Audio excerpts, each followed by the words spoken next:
నమస్తే. ఇన్నాళ్ళు నన్ను సపోర్ట్ చేస్తూ, ఎంకరేజ్ చేస్తూ మీ ప్రేమని నాకు అందిస్తున్న ప్రతి ఒక్కరికి కృతజ్ఞతలు. అలాగే ఈ వీడియో కూడా ఖచ్చితంగా మీకు ఉపయోగపడుతుంది. లైక్, షేర్ అండ్ సబ్స్క్రైబ్ చేసి మీ సపోర్ట్‌ని నాకు అందించండి. అలాగే ఈ వీడియో పట్ల మీకున్న అభిప్రాయాన్ని కామెంట్ సెక్షన్‌లో కామెంట్ చేసి తెలియజేయండి. ఇప్పుడు వీడియోని చూద్దాం. నమస్తే, వెల్కమ్ టు అవర్ ఛానల్. నేను పద్మిని. ప్రస్తుతం మనతో పాటు ప్రముఖ ఆధ్యాత్మికవేత్త, వాస్తు జ్యోతిష పండితులు కేఎస్ఆర్ గారు మనతో పాటు ఉన్నారు. మాట్లాడదాం. సార్ నమస్తే. సార్ నమస్తే అమ్మ. ఎవరి ఫ్యూచర్ నైనా ప్రిడిక్ట్ చేసే విషయాల్లో డెఫినెట్ గా యాజ్ అన్ ఆస్ట్రాలజర్ చెప్పండి, ఒక ఆస్ట్రాలజీని మీరు డెఫినెట్ గా దాన్ని చూసుకుంటారు. అలాగే న్యూమరాలజీని కూడా అప్లై చేస్తారు. దేనికి ఎక్కువ ప్రాధాన్యత ఇస్తారు, మేము దేనికి ఎక్కువ ప్రాధాన్యత ఇవ్వాలి అనేది ఒకసారి మీ ద్వారా, అంటే మీరు రెండిట్లోనూ ఉన్నారు కాబట్టి దేనికి ఎక్కువ ఇంపార్టెన్స్ ఇవ్వాలి అనేది ఒకసారి మీ ద్వారా. అంటే ఎప్పుడైనా సరే మాతృమూర్తిని మనం మర్చిపోలేము. సో మాతృమూర్తి అంటే కనుక అది ఖచ్చితంగా జ్యోతిష్యమే, ఆస్ట్రాలజీ. సో ఆ జ్యోతిష్యానికే నేను ప్రథమ స్థానం ఇవ్వటం అనేది ఉంటుంది. సో సంఖ్యాశాస్త్రానికి ఇవ్వరా అంటే దాని ఉపయోగం దానికి ఉంటుంది. కానీ ఏదైనప్పటికీ కూడా వీళ్ళందరూ కూడా ఆ తల్లి నుంచి కొట్టిన బిడ్డలే. అంటే మీరు సంఖ్యాశాస్త్రం తీసుకున్నప్పటికీ, తర్వాత అష్టసాముద్రికం తీసుకున్నప్పటికీ, తర్వాత ఇంకా ఏ రకంగా మీరు అంటే కొంతమంది మొక్కను చూసి చెప్పేవాళ్ళు ఉంటారు, కొంతమంది ఇంకో రకంగా చెప్పేవాళ్ళు ఉంటారు. సో ఏదైనప్పటికీ కూడా ఇవన్నీ కూడా బేస్ అనేప్పటికీ ఆ 9 గ్రహాలు బేస్తోనే మనం చెప్పాలి కదా. ఎగ్జాక్ట్. సో మనం సంఖ్యలు ఇచ్చినా అలాగే చెప్తాము. సో రేఖలన్నా కూడా వాళ్ళకి సంబంధించిన రేఖలు అన్నవే చెప్పడం అనేది ఉంటుంది కదా. సో ఎలా చూసినప్పటికీ కూడా మొదట స్థానం అనేది అయితే కనుక అది ఖచ్చితంగా జ్యోతిష్యానికే ఉంటుంది. రైట్. ఇక్కడ ఒక ప్రశ్న అండి. అస్ట్రాలజీ అంటే డెఫినెట్ గా వాళ్ళ గ్రహచారం, గోచారాన్ని కూడా రిలేట్ చేస్తూ కూడా అవి వాటి సంచారాన్ని బట్టి ప్రిడిక్షన్స్ అనేవి ఇస్తారు. ఫ్యూచర్ ప్రిడిక్షన్స్ ని కూడా దీన్ని బట్టి ఇస్తారు. ఒక నంబర్ 1 to 9 నంబర్స్ అనేది ఒకవేళ ఓన్లీ క్యారెక్టర్నే చెప్తే గనక ఈ న్యూమరాలజీ ఫ్యూచర్ని ఎలా ప్రిడిక్ట్ చేయగలదు అనేది నా ప్రశ్న.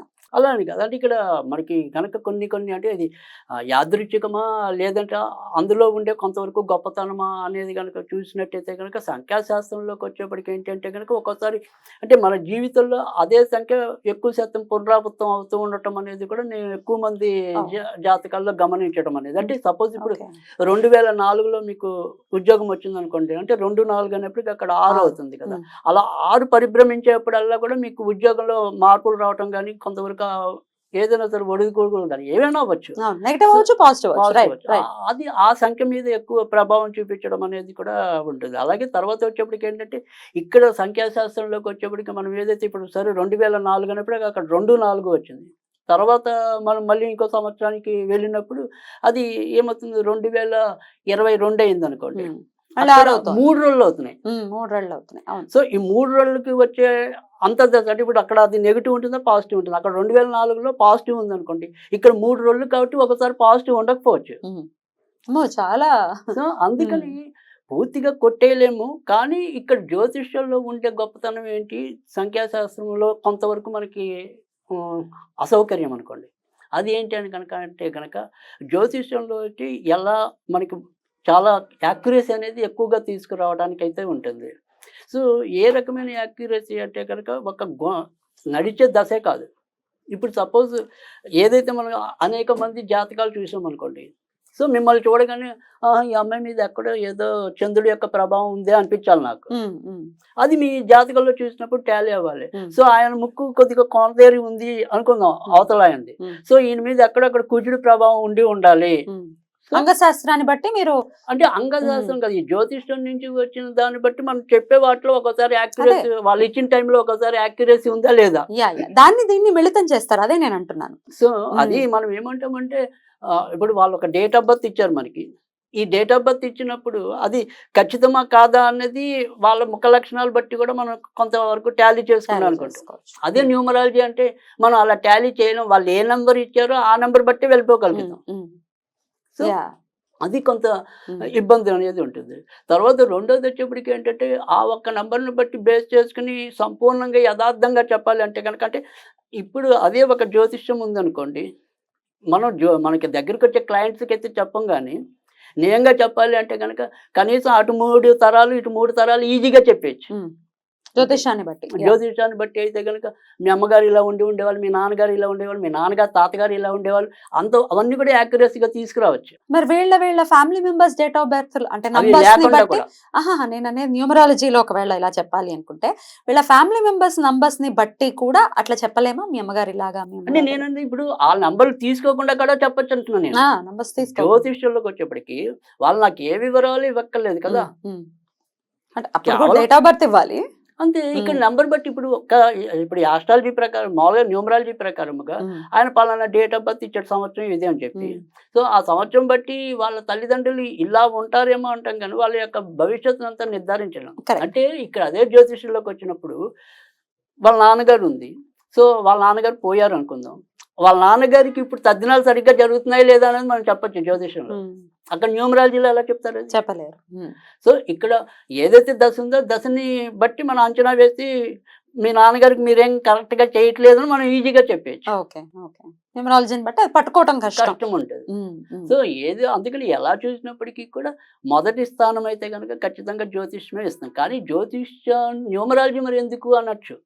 ఇక్కడ న్యూమరాలజీ ఎందుకంటే వాళ్ళకేం బర్త్ వివరాలు అవి సరిగ్గా తెలియనప్పుడు కొంతవరకు ఇది నాకు ఉపయుక్తంగా ఉంటుంది. సంఖ్యాశాస్త్రం ఫాలో అవటం అనేది కొంతవరకు ఉపయుక్తంగా ఉంటుంది. సో అలాంటి ఏదైనప్పటికీ కూడా మనకి రెండో ఆప్షన్, వాళ్ళ దగ్గర జన్మ వివరాలు సరిగ్గా లేవనుకోండి, చేతి రేఖలు.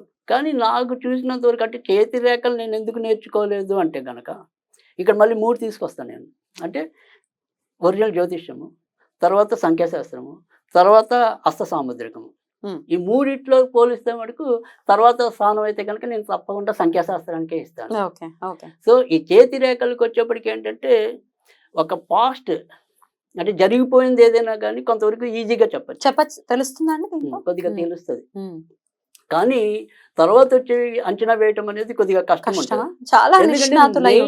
బాగా అనుభవం ఎక్కువ ఉండాలి. తర్వాత అంత కష్టం పడినా కానీ ఒక్కోసారి చెప్పలేం, ఫెయిల్ చేస్తుంటాయి. ఎందుకు ఉంటాయి అంటే కనుక సాధారణంగా జనరల్ రేఖలు ఏవైతే ఉంటాయో పెద్దగా మారవు. కానీ ఈ కట్స్ అనేవి కరెక్ట్ గా తర్వాత ఎక్కడ వస్తాయి అనేది అంచనా వేయలేం. ఒకసారి మనం ఈ వీనస్ మౌంట్ మీద వస్తుందా, ఆ తర్వాత లేదా మూన్ మౌంట్ మీద వస్తుందా అనేది, ఈ కట్స్ అనేవి ఎప్పుడు వస్తాయి అనేది కరెక్ట్ గా అంచనా వేయలేం. సో ఈ ర్యాక్ ఎంత పొడుగుంది, దాని మధ్యలో ఇన్ని కట్స్ ఉన్నాయి కాబట్టి యావరేజ్ గా నీకు 44 ఏట్లో గండం ఉందనో ఇలా చెప్తాం. కానీ అవన్నీ ఒక అంచనాతో కూడినవి.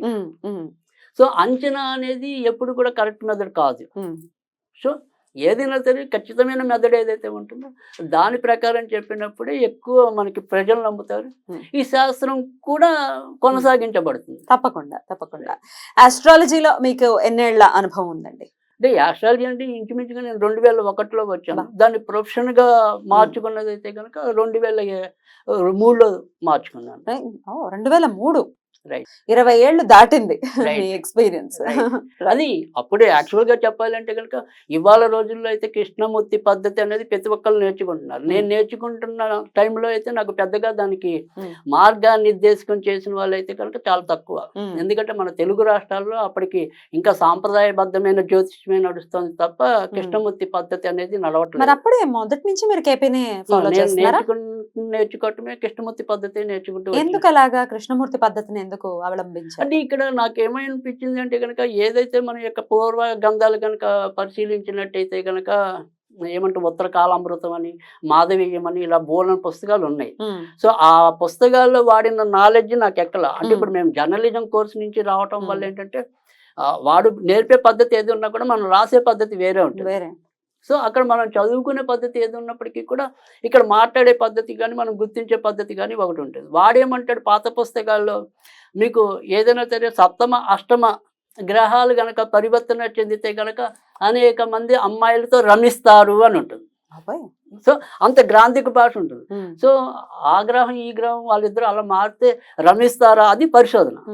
సో అలా పరిశోధన చేసుకుంటూ వచ్చినప్పుడు అవి ఓకే, దాన్ని సారం తీసుకోవాలి కానీ దాంట్లో పూర్తిగా వెళ్ళడానికి ఉపయుక్తంగా ఉండదు. అది కేపీ కృష్ణమూర్తి పద్ధతిలో అయితే అది ఎప్పుడు నిజమవుతుంది అనేది నాకు కొద్దిగా అంటే నక్షత్రాల ప్రకారం వెళ్తాం కాబట్టి మనకి నక్షత్రాలు దగ్గర అని చెప్పుకుంటాం. సో నక్షత్రాలు ఎప్పుడు చెప్తాను, నిద్రపోయినా చెబుతాను, మేలుకున్నా చెబుతాను. సో గజకేసరి యోగాలు అనండి, ఇంకో యోగం అనండి, ఇంకో యోగం అనండి, మీరు ఎన్ని యోగాలు ఉన్నా కానీ ఒక్కోసారి అవయోగం అవ్వచ్చు, ఒకవేళ ఏ యోగము లేకపోయినా కూడా యోగం పట్టొచ్చు. అది ఎలా అంటే అది ఖచ్చితంగా కృష్ణమూర్తి పద్ధతి.